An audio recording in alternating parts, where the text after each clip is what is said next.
Bonjour Cécile Duflot, députée, ancienne ministre. À vos côtés, Louis-Georges Tin, président du Conseil représentatif des associations noires de France. C'est demain la journée de commémoration de l'abolition de l'esclavage et de la traite négrière. Cécile Duflot, vous avez décidé, vous avez annoncé le dépôt de plusieurs projets de loi pour demander réparation. Oui, j'ai déposé 2 projets de loi qui ont vocation à permettre d'engager le processus des réparations. C'était un dispositif qui avait été réfléchi au moment de la loi de 2001 de Christiane Taubira sur la reconnaissance de l'esclavage comme crime contre l'humanité. Je pense que le temps est venu maintenant d'ouvrir ce dossier sérieusement, celui des réparations.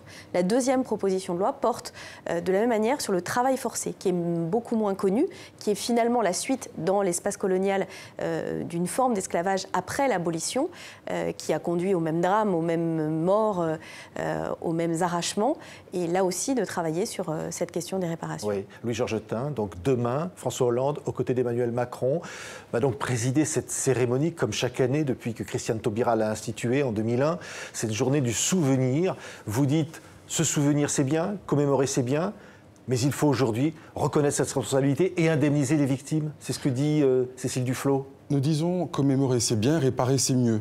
Il ne s'agit pas nécessairement d'une indemnisation individuelle, pas du tout. Mais par exemple, nous nous étions battus l'an dernier pour obtenir un musée de l'esclavage et une fondation pour la mémoire de l'esclavage. Ce sont des réparations et M. Hollande va annoncer cette fondation qui est donc une réparation morale et financière. Une fondation c'est de l'argent, donc c'est financier, et en même temps c'est moral parce que c'est pour financer des actions morales. Donc nous ne sommes plus aujourd'hui dans le débat, est-ce qu'il faut réparer, est-ce que c'est compliqué, est-ce que c'est possible. Nous y sommes. Nous sommes entrés dans l'âge des réparations et ces 2 propositions de loi permettront d'aller encore plus loin. Oui, c'est-à-dire réparation, Cécile Duflot. Est-ce qu'on peut réparer, chiffrer le malheur? D'abord, ce qu'il faut comprendre, c'est que l'esclavage, c'est une part de l'histoire de la France et que je pense qu'on doit regarder toute l'histoire de notre pays.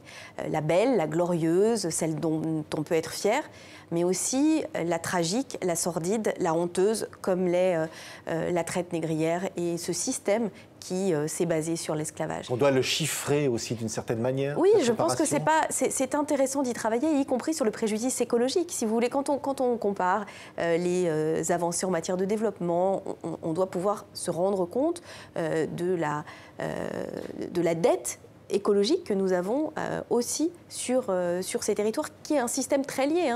L'esclavage, le travail forcé et la préservation, ou l'absence de préservation plutôt des ressources naturelles et humaines étaient complètement liés sur l'ensemble de nos colonies. Louis-Georges Tin, on a vu la polémique lorsqu'Emmanuel Macron a parlé de la colonisation comme d'un crime contre l'humanité.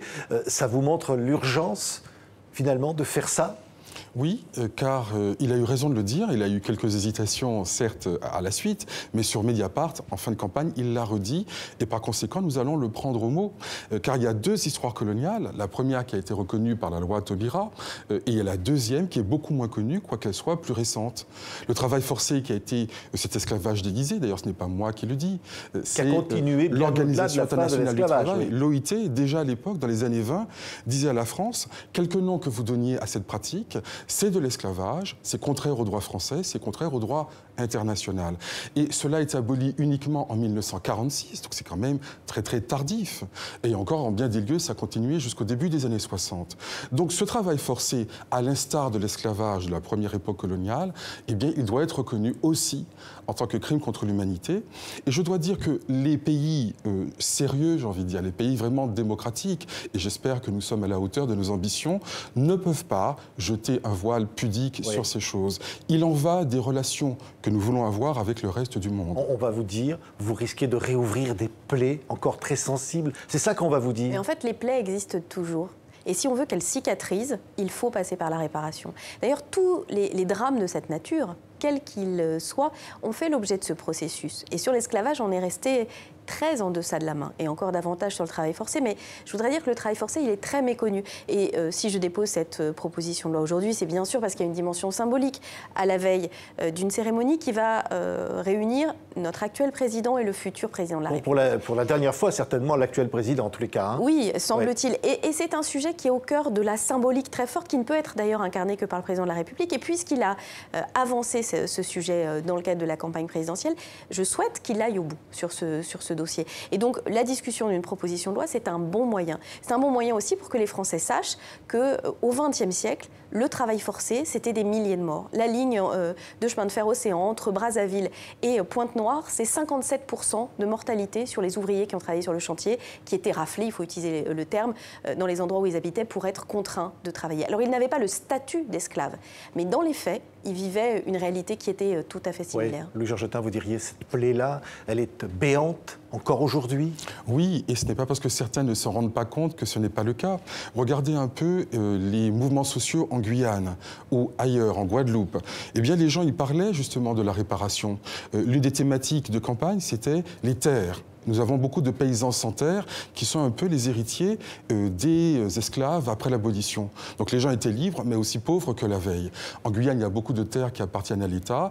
Eh bien, c'était l'une des revendications des militants que de dire « nous sommes des paysans sans terre, nous voulons des terres ».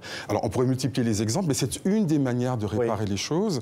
Et je crois que c'est l'État qui est responsable aujourd'hui. L'État d'aujourd'hui est responsable de ce qui s'est passé à l'époque, réellement? Il n'est pas responsable de ce qui s'est passé à l'époque. Il est comptable de ce qu'il ne ferait pas pour réparer ce qui s'est passé à l'époque. Voilà la réalité d'aujourd'hui.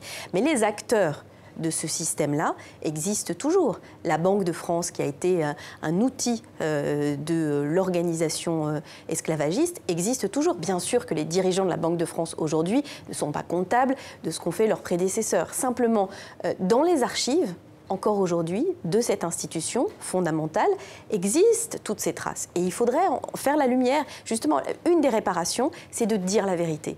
Dire la vérité, même si elle est douloureuse. Et je partage ce que dit Louis-Georges Jettin. Si on n'est pas conscient que ces plaies sont toujours béantes, finalement, et qu'elles suppurent. Alors évidemment, elles ne saignent pas à gros bouillon, comme c'était le cas dans les siècles précédents, mais elles suppurent dans la société, elles suppurent le racisme, elles suppurent une forme de grande difficulté sur certains territoires. Bien sûr que la question foncière, et notamment en Guyane, est une question évidente.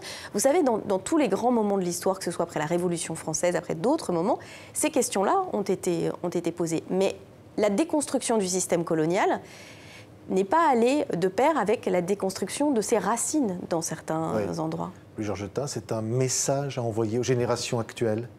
De réconciliation peut-être aussi? On peut parler de réconciliation? Absolument. Reconnaissance, réparation, réconciliation. Je dirais même c'est un message envoyé au monde. Nous ne sommes pas les premiers à faire des réparations. Barack Obama a proposé des réparations pour un certain nombre de peuples autochtones en Amérique du Nord. Par exemple, l'Angleterre a payé des réparations au Kenya il y a quelques années. Je pourrais multiplier les exemples. Donc il n'y a pas de raison, au fond, que l'on organise une sorte de situation d'exception, que l'on dise plus le crime est gros et plus ça passe. Je ne suis pas partisan de ce système. Et je crois que plus il y a de crimes, plus il doit y avoir de justice. Et il n'y a pas de justice sans réparation. Et il n'y a pas de paix sans justice.